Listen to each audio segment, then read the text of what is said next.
नमस्ते। मैं प्रभाकर चौरसिया आप लोगों के बीच में फिर से उपस्थित हो चुका हूं। आज हम फिर से एक नया टॉपिक पर बात करेंगे। आज का टॉपिक रहेगा कि हम सिर्फ अपने लिए सोचे वो अच्छा है या समाज के लिए भी हम कुछ सोचे वो अच्छा है। देखिए, समाज में अधिकतर लोग ऐसे आपको मिल जाएंगे जो सिर्फ अपने लिए सोचते हैं, सिर्फ अपने ही परिवार के लिए, अपने ही लोगों के लिए, अपनत्व के लिए सोचते हैं। तो क्या ये जायज़ है? क्या हम समाज में संगठित रह करके अपना जीविका नहीं चला सकते हैं? जानवरों में भी ऐसा होता है कि अपने लिए तो जीते हैं, लेकिन कुछ ऐसे जानवर हैं जो संगठित रूप में रहना चाहते हैं, संगठन बना करके चलना चाहते हैं, ताकि उन लोगों पर आने वाले दिनों में कोई भी प्रजाति, कोई भी जीव, कोई भी अन्य उसके ऊपर कोई हमला ना हो सके, उसे कोई मार ना सके, उसे कोई दबा ना सके। इसलिए वो संगठित रूप से रह करके दुनिया में अपना अस्तित्व कायम रखे हुए हैं। इसी तरह हम मनुष्य भी, हमारा भी कई सभ्यताएं बने हैं। इससे पहले भी सभ्यताएं की रचना हुई थी। हमारा संगठन, हमारा समाज, हमारा अस्तित्व कायम रखने के लिए बनाई गई थी। इसलिए हमारे साधु संतों ने, ऋषि महर्षियों ने यज्ञ करते थे। यज्ञ का एक यही रहस्य होता था कि हम सिर्फ अपने लिए यज्ञ नहीं करेंगे।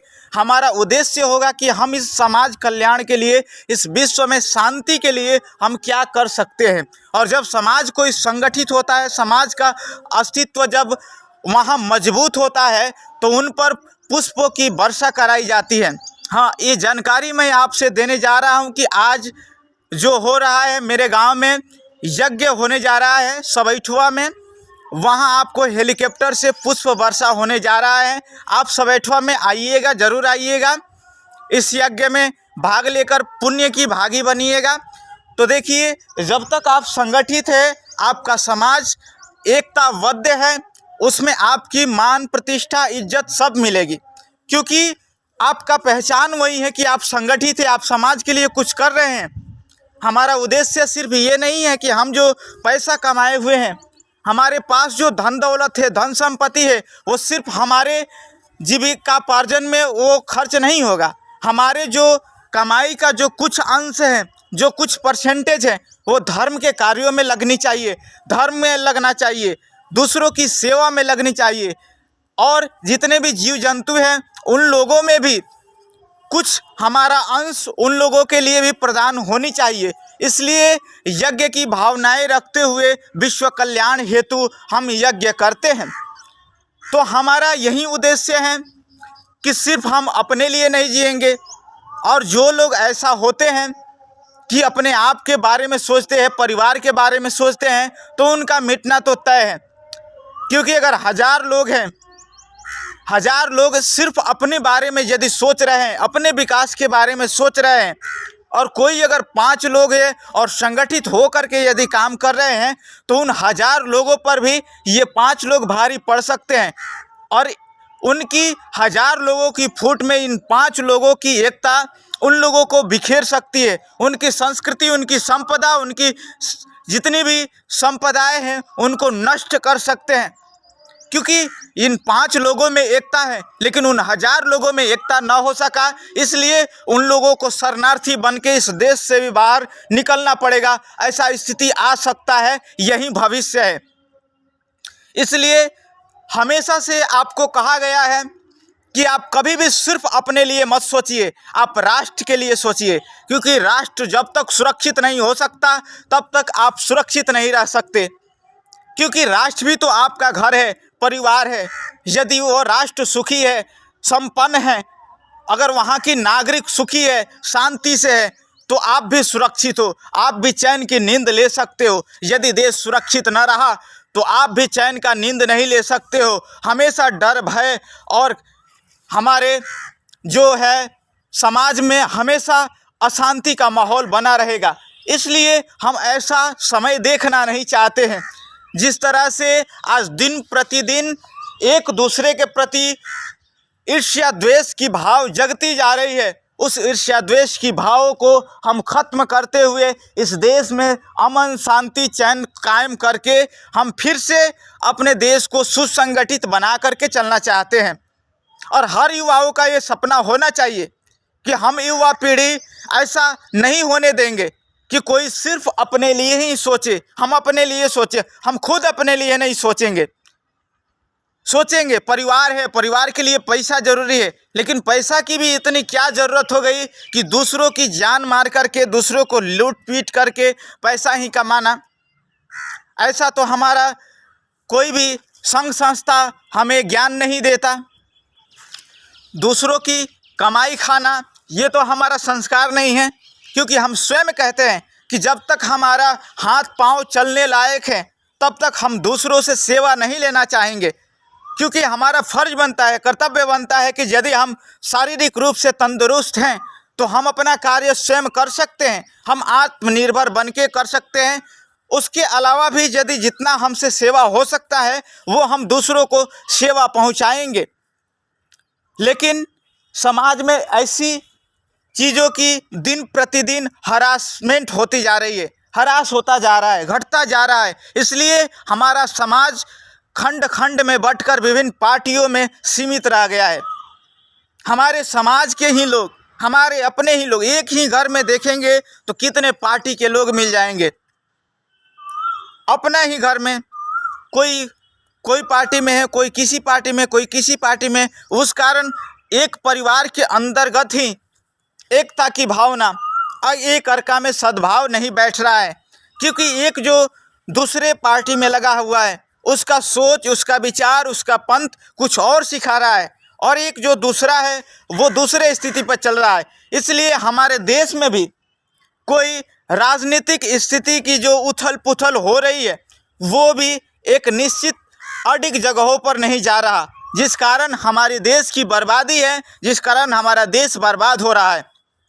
यदि हम अपनी राजनीतिक स्थितियों को भी सुधार पाएंगे तो हमारे देश का विकास होगा, हमारे युवाओं का विकास होगा, हमारे देश में रोजगारी की संभावनाएं बढ़ेंगे और हम बहुत आगे बढ़ सकते हैं और बहुत कुछ कर सकते हैं।